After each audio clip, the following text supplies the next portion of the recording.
Welcome to chemistry classes.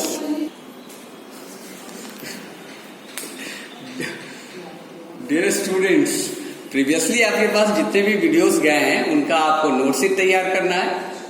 School प्रबंधन द्वारा मांगे गए डेट्स पर आपको उसको अपने पेरेंट्स के द्वारा भेजना है। टीचर्स उसे रिमार्क्स डालेंगे और फिर आपको आपके पेरेंट्स के द्वारा भेज दिया जाएगा। Okay, we should talk about the next topic, that is the properties of mixture. All the mixtures show the following properties. इससे पहले मैंने मिक्सचर के बारे में बहुत कुछ बताया आपको। मिक्सचर जो होता है वो कुछ न कुछ खास प्रॉपर्टी दिखाता है। In mixture the constituents may be present in any proportion. Simple, एक आप चाइना डिश लीजिए और चाइना डिश में कुछ सैंड पार्टिकल्स ले लो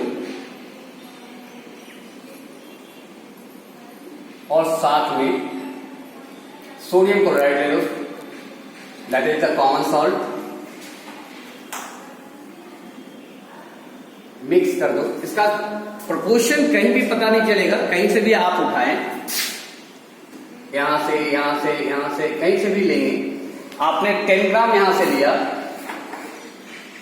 10 ग्राम यहां से, 10 ग्राम यहां से।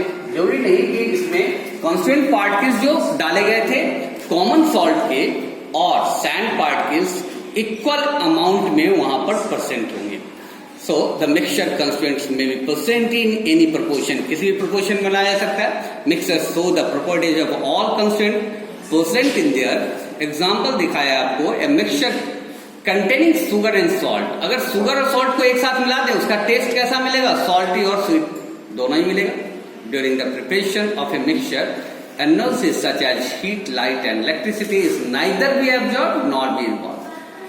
क्या होता है कि जब आप मिक्सचर तैयार करते हो, that is a physical property, तो यहां फिजिकल प्रॉपर्टी होने के कारण क्या नहीं वहां से निकल सकता? ना तो वहां पर हीट निकलती है, ना तो लाइट निकलता है, ना तो कोई तरह की एनर्जी एब्जॉर्ब होती है और ना ही एनर्जी इवॉल्व होती है।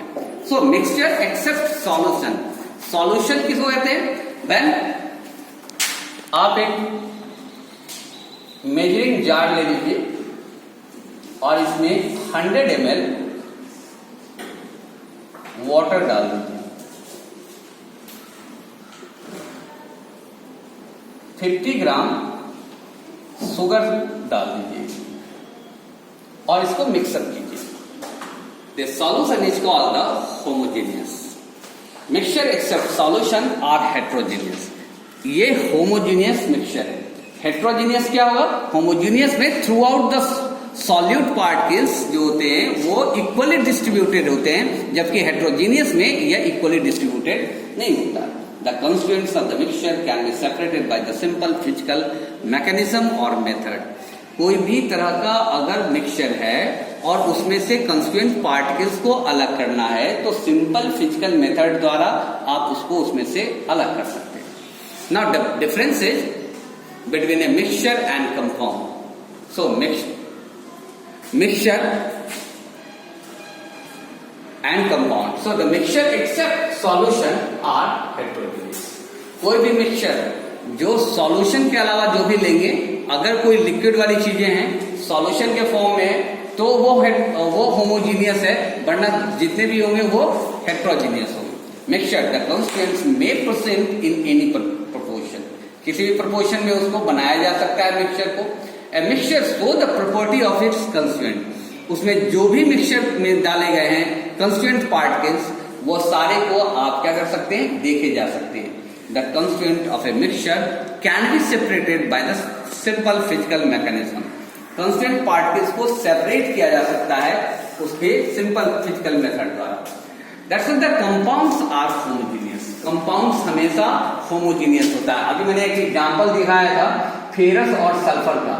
फेरस और सल्फर को आप चाइना डिश में लीजिए, इसको गर्म कीजिए, कुछ ही देर में यह किसमें बदल जाएगा?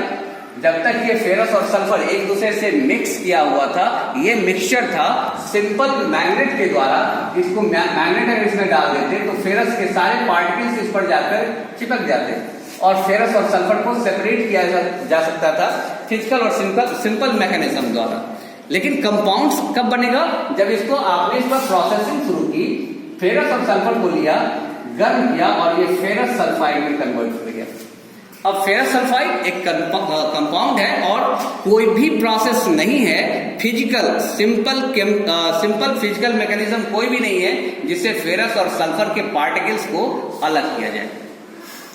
Now a compound constituents elements are the present in the fixed ratio.